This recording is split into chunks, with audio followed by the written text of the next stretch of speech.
Muy bien, vamos a orar para comenzar el sermón de esta mañana de sábado. Buen Dios y buen Padre que estás en el santo cielo, te agradecemos, Señor, una vez más, una semana más, un sábado más, que permites que estemos aquí, los hermanos reunidos. También te agradecemos las visitas que tenemos con nosotros hoy. Y te rogamos, Señor, que después de este estudio que hemos tenido de la escuela sabática, y ahora que vamos a emprender este estudio de nuevamente el libro de Daniel, que tú, Señor, nos ayudes para que podamos sacar todo lo que tú quieres mostrarnos en este estudio de este libro, para que todo ello sea para nuestra edificación como cristianos, como creyentes, para que todo ello nos ayude, Señor, a confiar más en ti, tal como hicieron Daniel y sus amigos, y que nos ayude también para saber difundir y compartir con otros que no conocen, que realmente, como hemos cantado, imitemos a Daniel, ya que él fue un hombre justo que hizo tu voluntad, que así podamos serlo nosotros, que mediante tu Santo Espíritu, Señor, nos podamos ir perfeccionando en esa santificación para ese día en el cual tú vengas poder estar en tu presencia.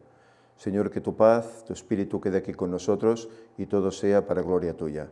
En nombre de Jesús te lo pedimos. Amén.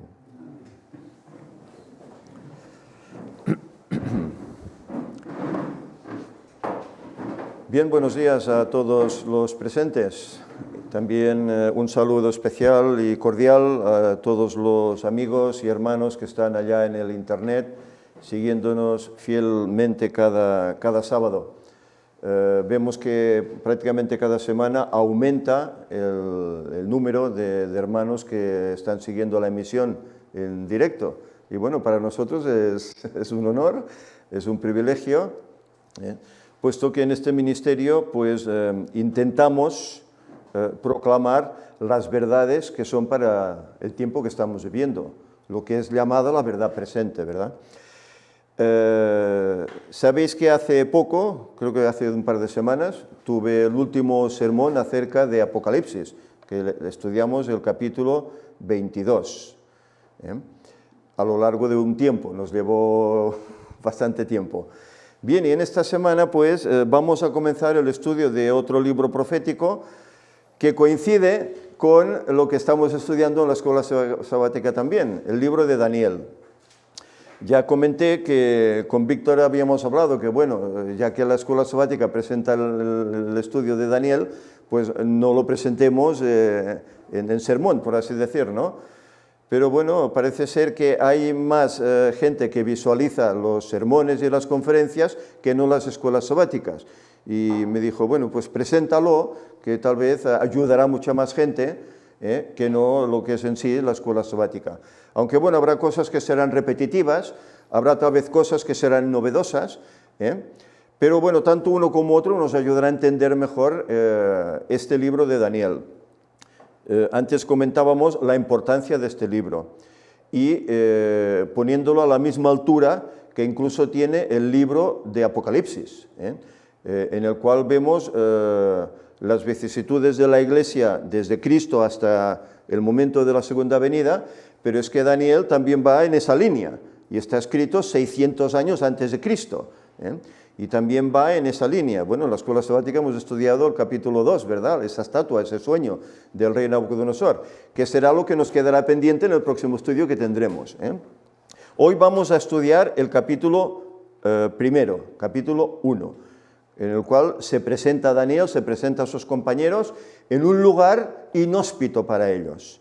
Ellos estaban muy bien allá en su tierra, en su Jerusalén, pero por circunstancias Jerusalén es conquistada y ellos son deportados y tienen que ir a una tierra extranjera.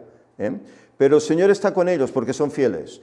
Y veremos a través de este estudio cómo el Señor los utiliza y los dirige para que puedan ser una luz en un mundo pagano. Y a la vez esa luz hace que incluso un rey, como es el rey Nabucodonosor, finalmente acepte a Cristo, acepte al Señor como verdadero Dios. Sabemos que ellos tenían muchos dioses, pero se da cuenta a través de muchos garrotazos que tiene que recibir por parte del Señor de que está errado y que tiene que aceptar al único Dios verdadero, al Dios del cielo. Pero como siempre hacemos, vamos a leer el capítulo completo para introducirnos en el estudio y luego pues intentaremos dar explicación al significado. Nos dice así el pasaje: Daniel y sus compañeros en Babilonia, es el subtítulo. Dice: en el año tercero del reinado de Joacim, rey de Judá, vino Nabucodonosor, rey de Babilonia, a Jerusalén y la sitió. Es un nombre muy largo, ¿verdad?, de este rey, Nabucodonosor, es muy largo. Y el Señor dice que entregó en sus manos a Joacim, rey de Judá, y parte de los utensilios de la casa de Dios, y los trajo a tierra de Sinar, a la casa de su Dios, y colocó los utensilios en la casa del tesoro de su Dios. Y dijo el rey a Aspenaz, jefe de los eunucos, que trajese de los hijos de Israel, del linaje real, de los príncipes, muchachos en quienes no hubiese tacha alguna, de buen parecer, enseñados en toda sabiduría, sabios en ciencia y de buen entendimiento, e idóneos para estar en el palacio del rey, y que les enseñasen las letras y la lengua de los caldeos. Y les señaló el rey ración para cada día, de la provisión de la comida del rey, y del vino que él bebía, y que los criase 3 años, para que al fin de ellos se presentasen delante del rey. Entre estos estaban Daniel, Ananías, Misael y Azarías, de los hijos de Judá. A estos el jefe de los eunucos puso nombres. Puso a Daniel Belsasar, a Ananías Sadrac, a Misael Mesac y a Azarías Abednego. Y Daniel propuso en su corazón no contaminarse con la porción de la comida del rey, ni con el vino que él bebía. Pidió, por tanto, al jefe de los eunucos que no se le obligase a contaminarse.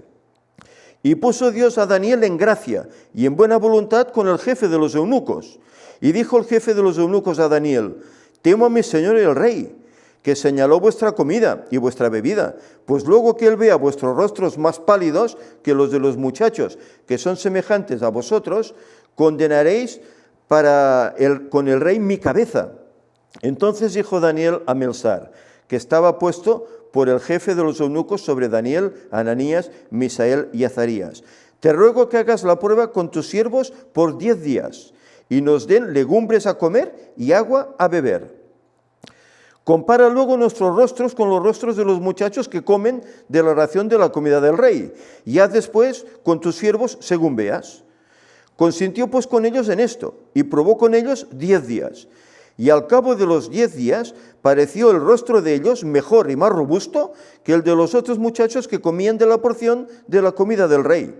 Así pues Melsar se llevaba la porción de la comida de ellos y el vino que habían de beber, y les daba legumbres.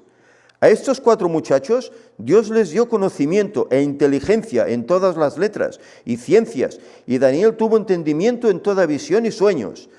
Pasados pues los días, al fin de los cuales había dicho el rey que los trajesen, el jefe de los eunucos los trajo delante de Nabucodonosor. Y el rey habló con ellos, y no fueron hallados entre todos ellos otros como Daniel, Ananías, Misael y Azarías. Así pues, estuvieron delante del rey. En todo asunto de sabiduría e inteligencia que el rey los consultó, los halló 10 veces mejores que todos los magos y astrólogos que había en todo su reino. Y continuó Daniel hasta el año 1 del rey Ciro. Bien, es un capítulo relativamente corto, en el cual se narra la experiencia de estos jóvenes que fueron llevados cautivos a un lugar que ellos no les hubiese gustado estar, ¿verdad? Pero bueno, ya sabemos lo que hacen las guerras, ¿no?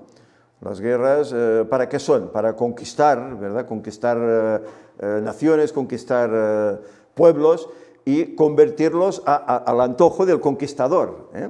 Y así sucedió pues con ellos, ¿eh? De todas formas, me gustaría aclarar algunos conceptos respecto a este libro, antes de pasar a profundizar en este capítulo. Ya sabemos, y lo hemos presentado en las conferencias, cómo hay tendencias de que este libro fue escrito sobre el año o sobre el siglo II antes de Cristo, es decir, unos 200 años antes de Cristo, ¿eh?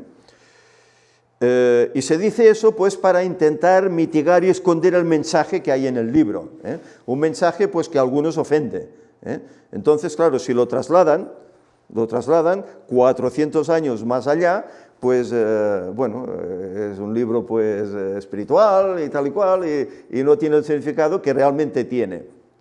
La realidad es que el libro fue escrito en el siglo VI antes de Cristo, que fue pues cuando Nabucodonosor conquistó Jerusalén y la destruyó, la ciudad y el templo, todo.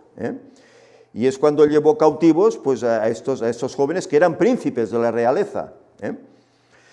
Entonces, podríamos decir, ¿cómo es pues que se puede aceptar esta idea de que el libro fue escrito en el año 600 antes de Cristo? ¿Hay pruebas?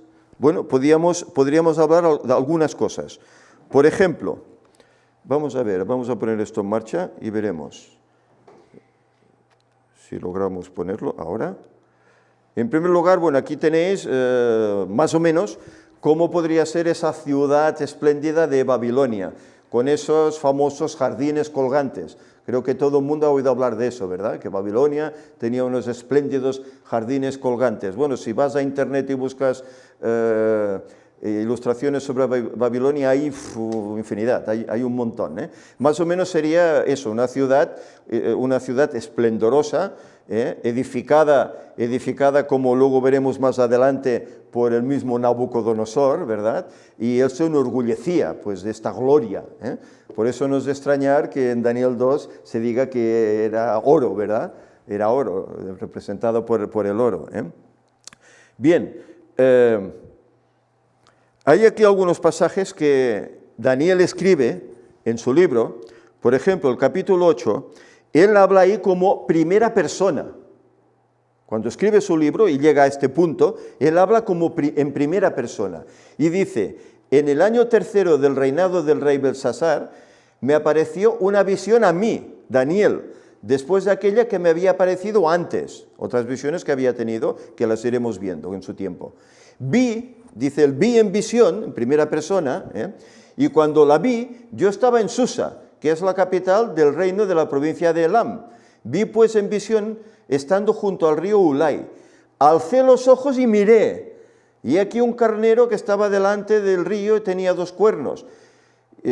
Bueno, y si seguimos leyendo, sin leer todo el pasaje, que ya lo leeremos en su momento, continúa diciendo el versículo 4, vi que el carnero, versículo 5 dice, mientras yo consideraba esto, el versículo 6 dice, yo había visto, versículo 7, y lo vi que llegó, etcétera, etcétera. Es decir, se presenta aquí como el autor de este libro. Luego, otra cosa que es interesante. Él conoce bien la historia del momento. ¿Y sabéis qué pasó? Que después de este imperio, la historia sobre Babilonia prácticamente desapareció. Únicamente quedó el registro en el libro de Daniel. Y quedó el registro en los fósiles que se encontraron. ¿Os acordáis que la Escritura decía, si vosotros callaseis, las piedras hablarán? Pues las piedras han hablado. Aquí sabéis que tenemos un museo, ¿verdad? Réplicas antediluvianas. Las piedras hablan y te dicen, la Biblia tenía razón, esto era así. Y la arqueología ha demostrado que lo que el libro contiene y dice realmente fue así. Y fue datado pues del año 600 antes de Cristo, es decir, hace ahora 2600 años. Un montón de tiempo. Luego hay otra cosa para identificar que este libro es correcto. Y eso es el mismo testimonio que Jesús da acerca de él. Hay aquí un pasaje, bueno, aquí tengo otras alusiones en las cuales veis el capítulo 8, versículos 13 al 19, él sigue hablando como en primera persona. Daniel 8:27 lo mismo, yo Daniel quedé quebrantado por la visión, estuve enfermo, etc. En el capítulo 9 lo mismo, hasta que se le dice, tú Daniel cierra las palabras y sella el libro hasta el tiempo del fin. Este versículo lo citamos, ¿verdad?, cuando hablamos acerca de Apocalipsis. Este libro estaba sellado en parte estaba sellado, y se iba a abrir, ¿cuándo? cuando llegase el tiempo del fin, a partir de cuándo, de 1798, ¿verdad? Y a partir de ahí empezó a comprenderse. Por eso los primeros adventistas que hicieron estudiar este libro y, bueno, hay una profecía significativa en Daniel 8, ¿verdad?, que ellos les daba a entender que Cristo venía en una fecha determinada, 1844. Y ellos creían que Cristo venía en ese momento, pero no vino. Y entonces, estudiando en oración, un grupito de los que quedaron, eran miles en un principio, pero solo quedaron un grupito, y ese grupito, pues hincado de rodillas, oraron al Señor, como hizo Daniel, ¿verdad?, para pedir consejo del Señor, para saber dónde estaba el error. Y el Señor les mostró todo eso. Y es destacable que el Señor le dice a Daniel pues que cerrara, sellara ese libro, cosa que no decía al Apocalipsis, ¿verdad? Es un libro que tenía que ser conocido. Bueno, hemos cantado antes que a Daniel y sus instrucciones hay que darlas a conocer. Eso hemos cantado. Lástima que tal vez la Iglesia no lo hace así tal cual. Es un poco triste. Este es el pasaje que me quería referir de la alusión que hace Cristo sobre este libro, sobre Daniel. Mateo 24:15 dice: por tanto, cuando veáis en el lugar santo la abominación desoladora de que habló el profeta Daniel, el que le entienda, es decir, Cristo hace una referencia a Daniel como queriendo decir, Daniel existió y Daniel escribió un libro. Y Daniel mencionó que habría esa abominación desoladora en un lugar que no corresponde. ¿Y cuál era esa abominación desoladora? Bueno, el Imperio Romano en el tiempo de Cristo, ¿verdad?, que destruyó nuevamente la ciudad.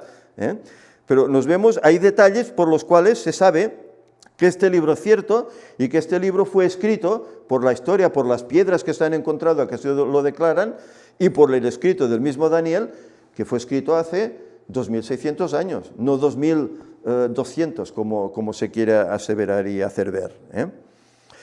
Luego el libro, diríamos que se compone por dos partes, una que es histórica, que son los capítulos del 1 al 6, y otra que es profética, que son los capítulos del 7 al 12, aunque hay un intercalo en ese capítulo 2, en el cual hay una profecía por excelencia. ¿Sabéis? Yo recuerdo mis años mozos, cuando conocí el Evangelio, y una de las cosas que me impactaron y me decidieron con 13 años a aceptar el Evangelio de la Iglesia Adventista que ella presentaba fue el sábado y Daniel 2. Este era el segundo estudio que se daba. Primero se daba el estudio sobre la veracidad de las Escrituras y luego se daba el estudio sobre Daniel 2. Pero cuando ves cómo Daniel relata esa imagen, el significado de ella, y cómo todos esos imperios que realmente son cada metal que ahí se encuentra, ha ido pasando hasta llegar a los pies, que es Europa, y ver cómo realmente el reino de Roma fue dividido por esas 10 hordas bárbaras que vinieron del norte, que formaron Europa. Dices, ostras, pues si todo esto se ha cumplido, ¿qué nos dice? ¿Qué falta? Esa piedra, ¿verdad? Esa roca que destruye todo y hace un gran reino. Pues eso quiere decir que eso vendrá. Claro, yo, sabéis, había oído interpretación de testigos de Jehová, había oído interpretación de mormones y no encajaban para nada con lo que la Iglesia Adventista daba como interpretación. Y dije, tate, este es el camino. Este es el camino y bueno, por eso aceptamos, por mi parte y otros familiares también igual, el camino que la Iglesia Adventista proponía, ¿verdad? Pero el que estudia esta profecía, desde luego, ella convence. Que tenemos que pensar que es un relato que Dios inspira a un rey, pero que el rey ha olvidado. Es curiosa, normalmente todos soñamos. Y normalmente nos acordamos, si no de todo sueño, de porciones, ¿no? Pero es que el rey olvida todo. Claro, eso quiere decir que el Señor allí hace algo, ¿no?, para que se lo olvide y tenga que contrastar ese sueño pues con una persona que, dirigida por el Señor, se lo va a interpretar. Y el rey queda anonadado, ¿no?, cuando ve esto. Recordemos que es un rey pagano, que tiene sus dioses, para él muy poderosos, pero no podían interpretar el sueño. ¿Por qué? Porque son de piedra. Es así. El libro está escrito también en parte en hebreo y en parte en arameo, que eran las dos lenguas del momento, hebreo y arameo. Y bien, una vez presentado pues este hecho, era yo creo importante destacar que el libro tiene la época que tiene los años que tiene, para que no confundamos, sobre todo la Iglesia Católica, que es la que ha cambiado, bueno, ya decía el pasaje del mismo de Daniel, que pensarán cambiar los tiempos y la ley, y cambió hasta los tiempos de este libro, para que no se identificara con lo que luego más adelante veremos a la Iglesia Católica, ¿verdad? Por eso no es de extrañar que cambiaran esa fecha. Vamos a ver, en el año tercero del reinado de Joacim, rey de Judá, vino Nabucodonosor, rey de Babilonia, a Jerusalén y la sitió. Y el Señor entregó en sus manos a Joacim, rey de Judá, y parte de los utensilios de la casa de Dios, y los trajo a tierra de Sinar, a la casa de su Dios, y colocó los utensilios en la casa del tesoro de su Dios. Esto ocurría el año 606-605, cuando esto ocurrió. Esta, por así decir, fue la primera intrusión que hizo Nabucodonosor, que aún no era rey, era su padre Nabopolassar, el rey, lo mandó a él como jefe de los escuadrones, de los ejércitos, y él llegando allá, pues ya cogió rehenes, Daniel y sus amigos, y cogió también utensilios del templo, pero no todos. Dejó una parte para que ellos siguiesen oficiando en el templo. Aquí dice que cogió parte de los utensilios. Luego, más tarde, sobre el año 597, cuando ya reinaba Joacim, otra vez se introdujo para volver a atacar el lugar. Y volvió a llevarse más tesoros del templo. Y finalmente, en el año 586, se llevó lo que quedó, lo poco que quedó, se lo llevó, y aparte hizo pues la destrucción total de la ciudad, de su muralla y del templo. Ese templo que había edificado Salomón, aquel templo tan majestuoso que tardaron 7 años en construir tantos miles de obreros, ¿verdad? Fue destruido por él. Este hecho estaba ya profetizado en las Escrituras. Mirad, Isaías 39:6 dice: «He aquí vienen días en que será llevado a Babilonia todo lo que hay en tu casa, y lo que tus padres han atesorado hasta hoy, ninguna cosa quedará, dice Jehová». Llegarán días en que todo será llevado a Babilonia. Esto lo dijo el Señor. Isaías creo que vivió como unos 100 años antes. Otro pasaje, Jeremías 37. Jeremías, bueno, fue el que vio, digamos, esa destrucción. Porque aun cuando hirieseis a todo el ejército de los caldeos que pelean contra vosotros y quedasen de ellos solamente hombres heridos, cada uno se levantará de su tienda y pondrá esta ciudad a fuego. Sedequías le decía: no hables así, ¿no?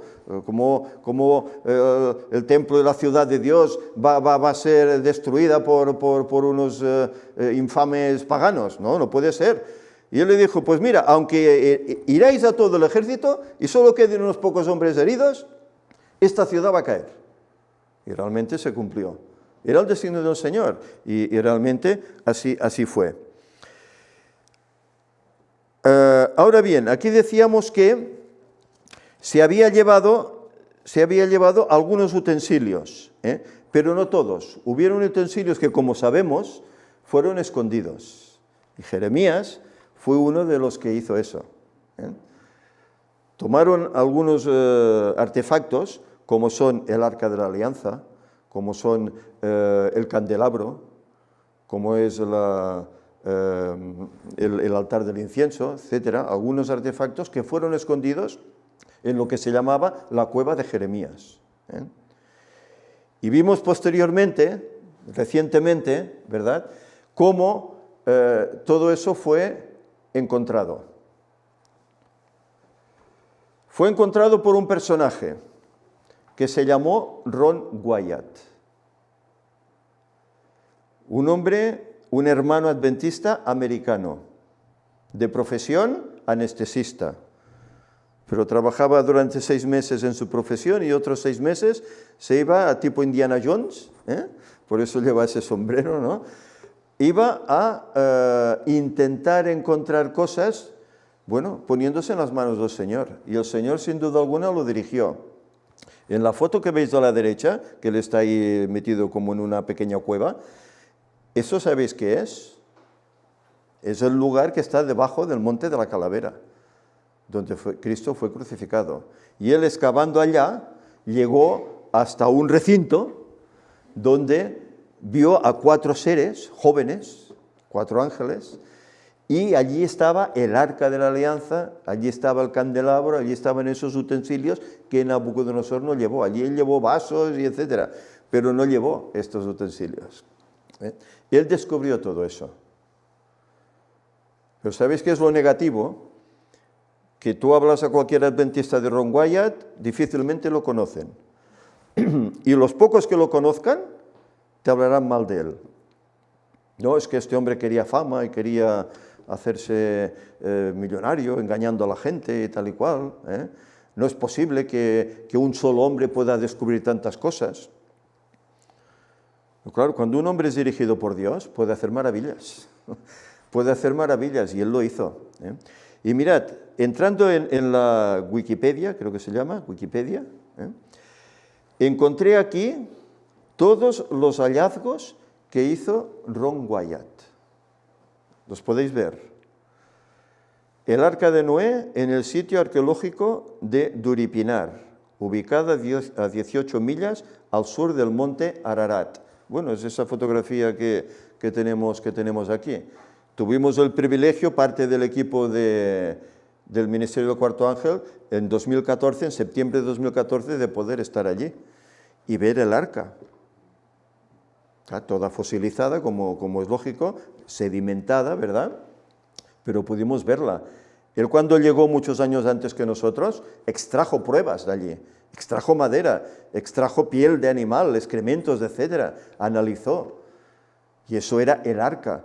Con unos escáneres se dio cuenta de que tenía unos compartimentos aún intactos por debajo. Intactos, era el arca, que se ubicaban en otro lugar, en el monte alto de Ararat, y no, estaban en otro sitio. Pero aparte de esto del arca de Noé, él descubrió anclas de piedra, que nosotros también vimos, anclas de piedra que equilibraban el arca. Descubrió la casa, las sepulturas de Noé y su esposa. Nosotros vimos esa tumba. Estuvimos en el lugar donde parece ser que era la casa de Noé, y donde había una tumba como de 6 metros de largo o tal vez más, que ya se habían llevado, saqueadores se habían llevado los restos que estaban allí. Pero parece ser que era la tumba de la esposa de Noé. Descubrió los restos de Sodoma y de Gomorra en el lugar adecuado. Y esto él todo lo presenta en vídeos que se han hecho. Y nuestro compañero Kevin, él en el Discovery Ark, pues presenta todos esos hallazgos. Eso lo podéis ver por internet. Él presenta todos esos hallazgos, porque incluso él ha estado allí nuevamente también, Kevin. Bueno, es el deseo nuestro también, si Dios lo permite, de poder un día viajar allá, y ver todo esto también. Descubrió la Torre de Babel, al sur de Turquía. Esa torre que querían, como antes hablábamos, ¿verdad?, que querían edificar. La forma en que los egipcios construyeron las pirámides. Él incluso elaboró un sofisticado elemento con el cual se podían mover piedras y tal, y dijo, así es como ellos podían haber edificado. No hacía falta que vinieran extraterrestres del espacio, que no vendrán, ni han venido. sino que lo hicieron ellos mismos. ¿Qué más? El lugar donde los israelitas cruzaron el Mar Rojo, ubicado en el Golfo de Acaba. Descubrió eso. Hizo buceo allí y descubrió huesos de caballos, humanos, carros, elementos de carros, ruedas, etcétera. Descubrió todo eso. Todo eso está en el Discovery Ark. Y lo hemos presentado en las conferencias de los antediluvianos, etcétera. Ahí está todo. Yo aquí lo recalco porque, bueno, aquí hablábamos de los utensilios y unos fueron llevados, pero otros no. ¿Y dónde están? Pues están donde están y él lo descubrió y lo dio a conocer al mundo. Pasa que muchos, la mayoría no le creyeron. Incluso el mismo gobierno israelí negó, después de darle el permiso, negó que le conocieran. Es tremendo. ¿Qué más? Lo que comentamos, las ruedas de carros y reliquias del ejército de Faraón en ese mar, a 30 metros de profundidad, en ese puente por donde ellos cruzaron, que el Señor dividió el mar. El sitio del monte Sinaí bíblico en Arabia Saudita, él leyó en la Biblia, y el monte se encuentra en Arabia, y lo daban en otro lugar, ¿verdad? Ubicado en otro lugar, y él fue a Arabia, y encontró el monte, y vemos que el monte en su copa está calcinado, quemado por la presencia del fuego de Dios. La roca del monte Oreb, aquella roca que se partió y bebieron, aquella roca que simboliza también a Cristo, ¿verdad? Donde manó agua cuando fue golpeada por Moisés. El lugar del terremoto de Coré. Una cámara al final del laberinto de túneles bajo Jerusalén, conteniendo varios objetos del templo de Salomón. Esa cámara, que antes de él veíamos que estaba ahí ubicado haciendo excavación. Descubrió esa cámara. El lugar de la crucifixión de Cristo. Descubrió eso. Descubrió el arca de la alianza, las piedras con los 10 mandamientos. Descubrió también la sangre de Cristo derramada sobre el propiciatorio del arca de la alianza bajo el lugar de la crucifixión. Los adventistas que creen en él dicen que estos estudios afirman que se cumplió el pasaje de Salmo 85. Podéis leer en vuestras casas el Salmo 85. Pero es interesante cómo este hombre, que la Iglesia no acepta como un verdadero hombre de Dios, que el Señor le inspiró y le guió a descubrir estas cosas, pues bueno, ahí está. Y muchos pues lo aceptan y le siguen. Vamos a ver, ¿qué más tenemos? Y dijo el rey Aspenaz, jefe de los eunucos, versículo 3, que trajese a los hijos de Israel del linaje de los príncipes, muchachos en quienes no hubiese tacha alguna, de buen parecer, enseñados en toda sabiduría, sabios en ciencia de buen entendimiento, idóneos para estar en el palacio del rey, y que les enseñasen las letras y la lengua de los caldeos. Es extraño, ¿verdad? ¿Por qué tomar esos rehenes, estos presos, ¿verdad?, para trabajar a las órdenes del palacio? ¿Por qué? Bueno, el rey creía que su Dios era el mejor, el auténtico, ¿verdad? Y que su reino, pues era un reino formidable que nunca tendría fin. Y por lo tanto, para hacerlo más grande, pues ¿qué hacía? Buscaba gente sabia, los lugares que conquistaba, les instruía en las letras, en las enseñanzas caldeas, para que apoyasen ese reino. Pero además tenían que ser gente, según dice aquí, de buen parecer. Él no cogía a ciegos, ni cogía a feos, ni cogía a jorobados, no cogía gente guapa, por así decir, gente distinguida. Eran príncipes, pues en teoría un príncipe, bueno, siempre hemos visto, ¿no?, los cuentos de los príncipes, que son apuestos, atléticos, ¿verdad? Bueno, pues quería gente así, de buen parecer, para que cuando él mirase, pues su vista se deleitara y no viera pues a andrajos, por así decir, ¿no? Por eso buscaba gente de buen parecer, y los instruye en estos caminos de Babilonia. Porque dice, se les señaló, o bueno, se les enseñase letras y la lengua de los caldeos. Claro, ellos se podían haber negado, pero no olvidemos, ¿eran qué? Prisioneros de guerra, eran llevados cautivos, tenían que adaptarse. Aquí entramos en lo que antes comentábamos en la escuela sabática, ¿verdad? Decía, bueno, pues no está mal ponerse en política. Mira, Daniel lo hizo, ¿no? Se puso en política, ¿no? Pero Daniel se puso voluntariamente en política, fue llevado en contra de su voluntad a un lugar que él no hubiese ido nunca, porque aquello era pagano, pero ya que está ahí, bueno, se le instruye y él niega a recibir instrucción. ¿Es malo el aprender cosas? ¿Es pecado aprender cosas que no sean de la Biblia? No, ¿verdad? Creo que todos más o menos podemos tener un oficio y todos pues tenemos que aprender cómo elaborar ese oficio, ¿no? ¿Es pecado eso? ¿No? Tenemos que sustentarnos, ¿no? Siempre y cuando las cosas no sean en contra de los designios de Dios y de su ley, pues es lícito, ¿no? Bueno, pues claro, nosotros somos españoles. ¿Es ilícito que aprendamos idiomas? Porque soy español, solo español. No, puedo aprender inglés, ruso, chino, puedo. El Señor me da esta capacidad, ¿verdad? Bueno, por lo menos que la tenga. No todos disfrutamos de eso. Pero estamos abiertos a aprender, ¿verdad? ¿Y qué hace eso? ¿Qué hace el aprender cosas? Pues hace que tal vez tengamos más argumentos para cuando demos testimonio, pues poder convencer más a las personas con las cuales contactamos.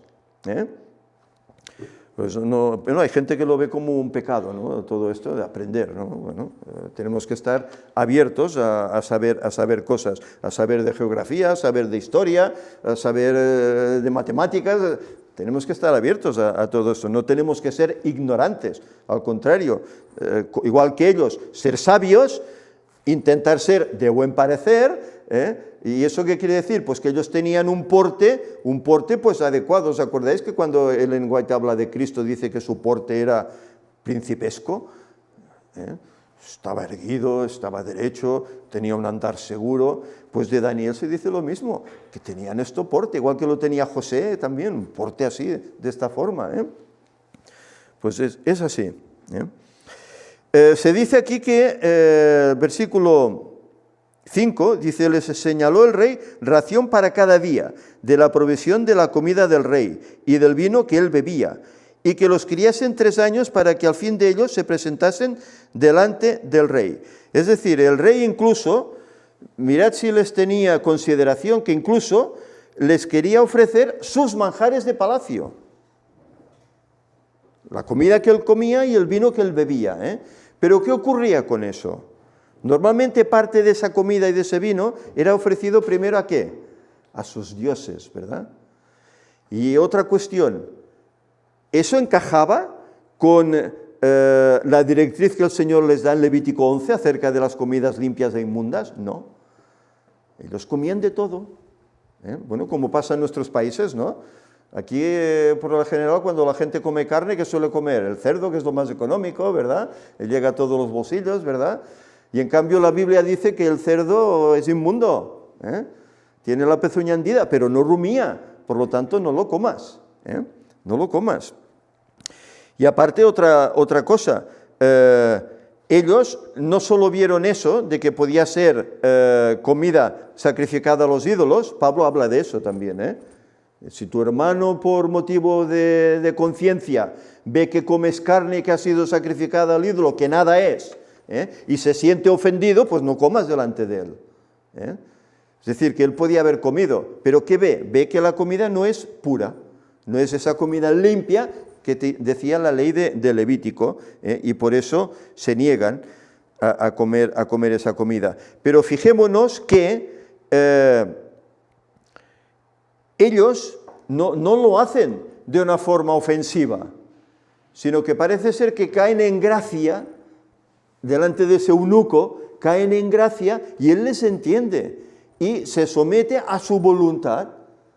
Bueno, vale, aquí hay un peligro. Si yo no os doy la ración del rey, ¿qué pasará? Vuestros rostros pues estarán estropeados, decaídos, y los demás estarán rollizos, y el rey a mí me va a cortar la cabeza, me ponéis en peligro. Dice, bueno, haz la prueba con nosotros 10 días, 10 días, y luego pues a ver qué ocurre. Pero en vez de comer eso, pues nos das comida sana, legumbres y agua para beber. Ya sabemos que esa no era realmente la auténtica comida que ellos tuvieron. Ellos lo que demandaban era un régimen pues vegetariano posiblemente. Verduras, frutas, dátiles. En esas zonas el dátil es muy famoso, y no son como los de por aquí, que son así menuditos. Allí son dátiles hermosos. Pues esa es la comida que ellos pidieron. Y bueno, cuando hacen la prueba, al cabo de esos 10 días, ¿cómo los ven? Sus rostros dice que son mejores. Pero es que atención, ellos ya venían de tomar ese régimen. Antes de ir presos allá a Babilonia, ya venían de tomar ese régimen. Pero aparte de eso, bueno, quieras o no, el viaje creo que eran como 5 meses. El viaje en los medios que ellos tenían, no es como ahora que coges el avión y en un momento estás en un lugar. Antes iban caminos con carretas o andando, como 5 meses. Claro, estarían pues supongo que cansados y un poco así como demacrados, ¿no? Y bueno, la prueba de 10 días yo la considero escasa. Pero en cambio a ellos se les ve pues perfectamente bien. ¿Por qué? Bueno, el Señor ahí tuvo que hacer algo. Cuando la voluntad humana se coaliga con la voluntad divina, el Señor actúa. El Señor actúa. Si las cosas se hacen en común, según la voluntad de Dios, el Señor actúa. Y el Señor ahí obra milagros. Y por eso ellos tuvieron esa presencia tan magnífica, ¿verdad? Vemos cómo incluso el rey, enamorado de su reino, de sus dioses, cómo les cambia el nombre. ¿Cómo les cambia el nombre? Como señal de humillación. Mi Dios es más fuerte que el vuestro. Yo he conquistado vuestra ciudad, he conquistado vuestro templo. Por lo tanto, he humillado a vuestro Dios. Por lo tanto, ya no merecéis que llamaros Daniel, Ananías, Misael y Azarías. Ahora os vais a llamar Belsasar, Sadrach, Mesach y Abednego. Y todo eran, como veis, significados de paganos. Belsasar, Bel, que era un dios de ellos, protege al rey. Sadrach, inspiración al dios Sol. Mesach, siervo de la diosa Sheba. Abednego, siervo de Nebo, era otro dios. Es decir, vemos como en este aspecto les quiere hasta humillar y hacer perder la fe en ese Dios que ellos ven tan poderoso. Pero vemos cómo, iremos viendo, cómo este rey necesitaba lecciones. Y ya una de ellas la recibe con el resultado de ese régimen. Bueno, yo no sé si el rey lo supo, no recuerdo ahora si Ellen White lo comenta o no lo comenta, si el rey supo que ellos tenían otro régimen, no lo recuerdo. Pero sí que se ve que ellos 4 son distintos físicamente, mucho mejores que todos los demás, que incluso también podrían haber hebreos entre los demás, pero que habían cedido a los designios del rey, por temor, no sea que, por temor. En cambio ellos no temen, como veremos más adelante. Los amigos de Daniel, en unos capítulos más adelante, por ser fieles, tienen que sufrir una prueba tremenda en un horno de fuego, y no temen. Ya lo estudiaremos en su momento, pero no temen porque confían en su Dios. Y aunque perezcan, pereceremos, pero no vamos a adorar eso que tú quieres que adoremos. Y luego Daniel él mismo tiene que enfrentarse a los leones, por ser fiel a Dios, por arrodillarse cada día 3 veces y orar al Dios del cielo. Es decir, que ellos tenían seguridad en su Dios. Y eso es lo que demuestra realmente aquí. Vamos adelante. Dice, y puso Dios a Daniel en gracia y en buena voluntad con el jefe de los eunucos. Bueno, supongo que serían pues gente simpática, gente amable, gente que sabían llegar al corazón, sabían comunicar, ¿verdad? Y bueno, el Señor los pone en gracia con este jefe de los eunucos, ¿verdad? Y les hace pues ese cambio de dieta.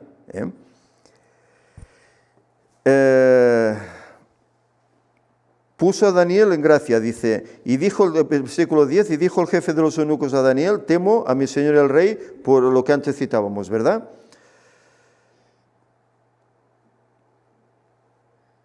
Consintió entonces con ellos, en el versículo 14, consintió pues con ellos en esto y probó con ellos 10 días. Y al cabo de los 10 días pareció el rostro de ellos mejor y más robusto que el de los otros muchachos que comían de la porción de la comida del rey. Así pues Melsar se llevaba la porción de la comida de ellos y el vino que habían de beber y les daba las legumbres. Y estos 4 muchachos Dios les dio conocimiento e inteligencia en todas las letras y ciencias.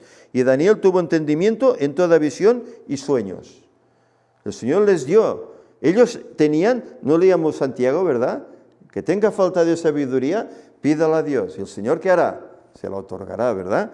Pues el Señor les dio esa inteligencia. Eran vivos, Y tuvieron entendimiento, dice Daniel, incluso en visiones y en sueños, cosa que de sus amigos no se habla, porque esa misión el Señor la dejó solo para Daniel. Fue escogido para eso, para poder interpretar sueños y poder dar unas profecías significativas para el mundo en general, hasta el tiempo del fin. Es muy interesante todo esto. Mirad qué dice Ellen White acerca de este régimen. Consejos sobre el régimen alimenticio en la página 34. Y sobre lo que pensaba este eunuco si les cambiaba el régimen. Dice, Daniel podría haber encontrado una excusa plausible para apartarse de sus hábitos estrictamente temperantes, pero la aprobación de Dios era más cara para él que el favor del más poderoso potentado terrenal, más cara aún que la vida misma. Él podía haber cedido, bueno, como soy esclavo, cedo, ¿no? No hay gente que dice, bueno, mira, me obligan a trabajar en sábado y como tengo que vivir, pues bueno, pues trabajo el sábado, el Señor ya lo entenderá, ya me perdonará. Cuando sea un momento propicio, pues ya lo pediré y entonces, bueno, ya me lo otorgarán. Eso es falta de fe, eso es debilidad. Y aquí dice, Daniel podía haber rebajado esa norma, pero en cambio no lo hace. No, hay que ser fiel al Señor, incluso aunque pierda la vida. Dice más, habiendo obtenido por su conducta cortés el favor de Melsar, el oficial que estaba a cargo de los jóvenes hebreos, Daniel hizo la petición de que se le permitiera no comer de la comida del rey o beber de su vino. Melsar temía que si accedía a este pedido, incurriría en el desagrado del rey y así peligraría su propia vida. Como muchas personas hoy, pensaba que un régimen abstemio haría que estos jóvenes tuvieran una apariencia demacrada y enfermiza y fueran deficientes en fuerza muscular en tanto que la lujosa comida proveniente de la mesa del rey los haría rubicundos, es decir, rubios, ¿no? Y hermosos, y les impartiría una actividad física superior. Claro, si no coméis la comida del rey, pues vais a estar demacrados. Hoy, ¿qué dice el mundo? Hay que comer de todo. Hay que comer marisco, hay que comer jamón, hay que comer de todo para estar sano, estar fuerte. Si no comes eso, bueno, te estás perdiendo una cosa espléndida de la vida y bueno, y no tendrás salud, serás débil. ¿Sabéis? Yo cuando leía que atletas como Moses, que corría 400 metros vallas, o Carl Lewis, que corría los 100 metros y era el hijo del viento, lo llamaban, eran vegetarianos y podían hacer eso, y eran vegetarianos. Y podían hacer eso, los otros no lo eran, y quedaban atrás. El error que cometía este hombre al pensar, es que si no coméis eso, pues vais a quedar ridículos, ¿no? Al lado de los otros, lo contrario. ¿Cuánta gente hay que tiene problemas de salud serios? Problemas serios de salud, y tiene un régimen normal. Y cuando hace este otro régimen a nivel vegetariano, incluso volacto vegetariano, etc., su vida cambia. su físico cambia, su salud mejora. ¿Cuánta gente? Y hay gente que se ha curado hasta de diabetes y de otras cosas, a causa de un régimen adecuado. ¿Cuál fue la comida que el Señor dio a la primera pareja que fue creada? Las frutas y las semillas. Exacto. Todo era vegetal, ¿verdad? No tenían que comer la carne de ni matar a ningún animal. Eso vino luego a causa de la transgresión, ¿verdad? Y por eso el Señor tuvo que poner unas normas, unas directrices. Bueno, ya que tenéis que comer eso, que bueno, cuando vino el diluvio no había nada, ¿verdad? Todo estaba destruido, no podían comer vegetales, no los tenían. Entonces el Señor permitió el consumo de carne, pero dio unas directrices. Dio unas directrices. Por eso Noé, cuando llama a esos animales para que entren al arca, dice: de los animales limpios tomarás 7 parejas, y los no limpios, 1. ¿Cómo sabía él cuáles eran los limpios? Si eso no se dio hasta Levítico, mucho tiempo después. Bueno, porque el Señor ya les había dado unas directrices una vez entraron en pecado. Por eso sabía los que eran limpios. Pero bueno, comer antes la carne, pues vale, estaba bien, porque bueno, el animal estaba sano, pero es que hoy, ¿cómo está la carne hoy? Cualquiera que vaya a un matadero dejará de comer carne, cualquiera. Que ya la forma en que se trata el animal, el viaje que sufre el animal desde que sale de su corral hasta el matadero, que queda estresado, que las enfermedades que tiene a causa de las inyecciones y las comidas, los piensos artificiales que se les da, etcétera, etcétera. No es de extrañar que haya abundancia de cáncer, no es de extrañar. La carne, Ellen White decía que llevaba cáncer. Incluso estás comiendo carne enferma, cancerígena, que te provocará enfermedad. Por eso no es de extrañar que el Señor diese ese régimen. Y por eso no es de extrañar que Daniel optase por ese régimen, y sus compañeros igual. Ellos tuvieron esa firme resolución y realmente fueron bendecidos.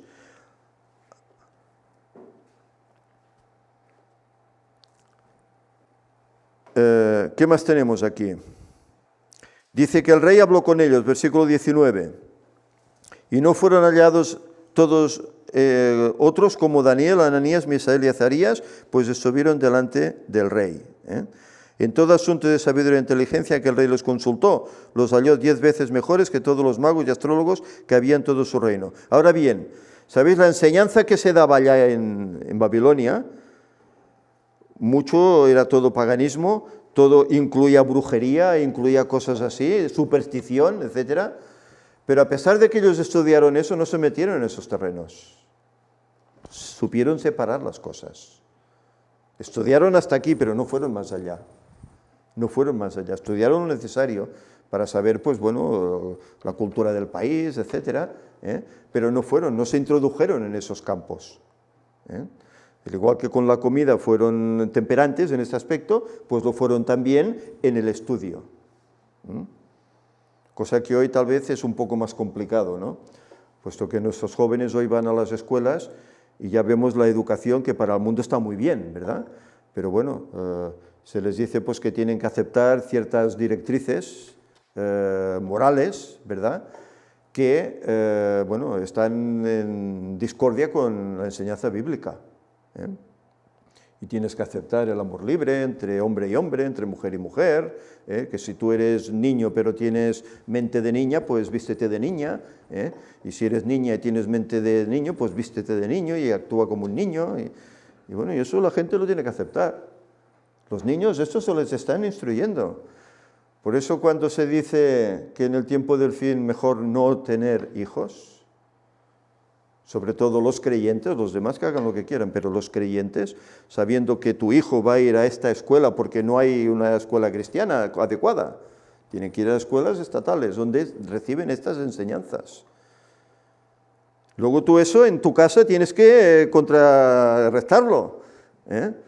¿Cuál es la labor de los padres? Y los padres a veces están muy ocupados.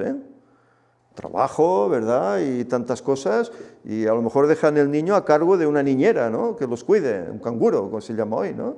Que los cuide. ¿Qué educación recibe ese niño? Es más poderosa la que recibe allá que la que puede recibir en casa. Por eso es un peligro, hoy por hoy.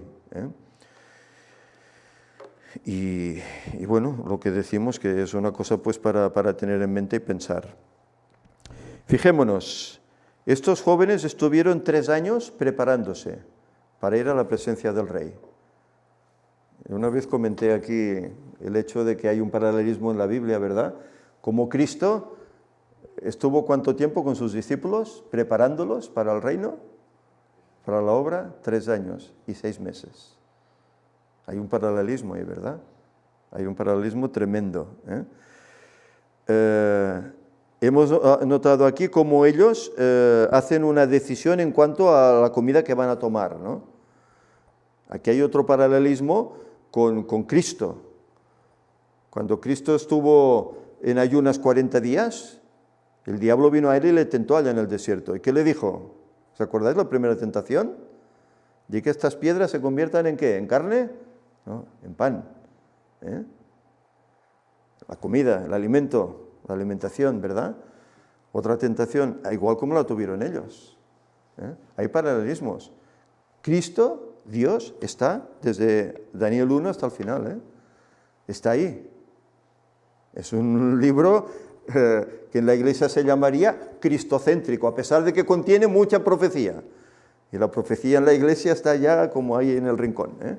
Es muy cristocéntrico. Hay muchos paralelismos. Hay en el capítulo 1, en el 2, en el 3, en el 4, en el 5, en el 6. Hay paralelismos con Cristo.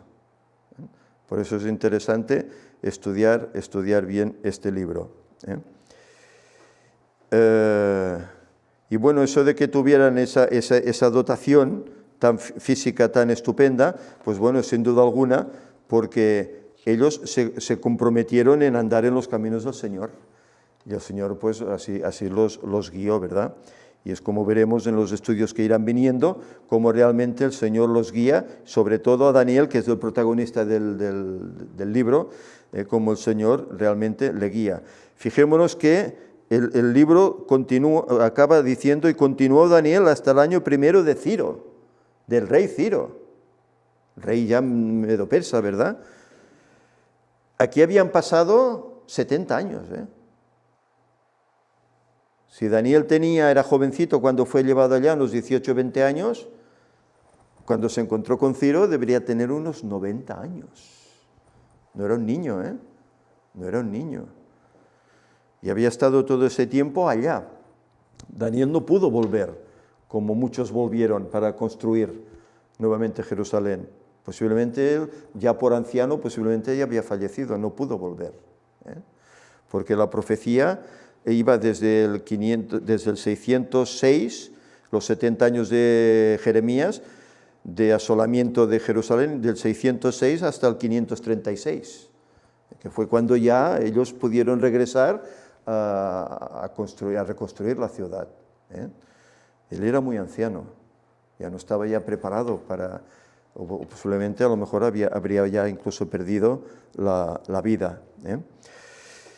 Pero bien quiera el Señor pues que este libro nos ayude a nosotros también, puesto que estas dificultades que ellos encontraron, bueno, nosotros las podemos encontrar en la vida, las podemos encontrar en el trabajo, las podemos encontrar en tantas situaciones, y más o más en un futuro las encontraremos cuando seamos cautivos de este mundo, ¿no?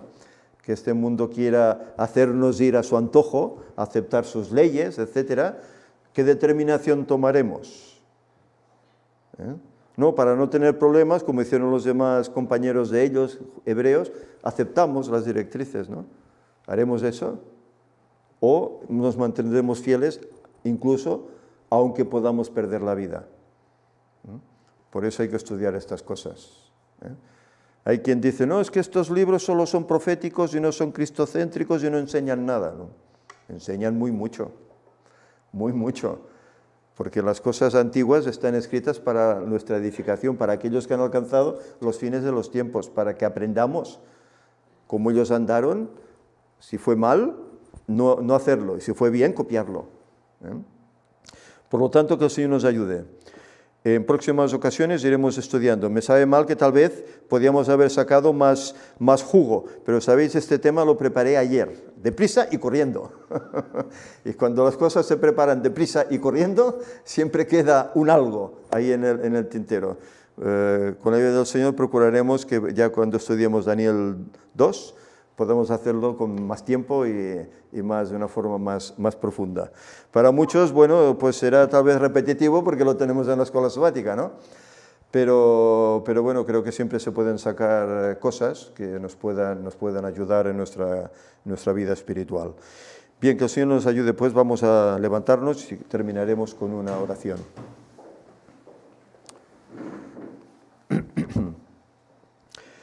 Señor y Padre, te agradecemos, Señor, por la experiencia de estos jóvenes, esta experiencia que tú dejaste inscrita ahí en tu palabra, en la cual ellos tuvieron que confrontarse con un imperio de entonces que dominaba todo, incluso destruyó la santa ciudad y el santo templo. Pero, Señor, tú sabes los designios de este mundo, tú lo controlas todo. Tú sabes cómo tiene que ir todo, pero tú también das esperanza a tus hijos para que a pesar de las atrocidades que puedan vivir en este mundo, que tú estarás con ellos y los apoyarás y los ayudarás. Señor, que confiemos que igual como lo hiciste con ellos, puedes hacerlo con nosotros y que no temamos a las dificultades.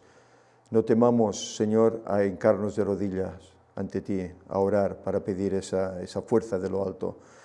Señor, danos esa seguridad y que a la vez las gentes vean que somos distintos, que somos tal vez más distinguidos, que tenemos tal vez un conocimiento que ellos no tienen y que ese conocimiento ellos también tienen que adquirirlo.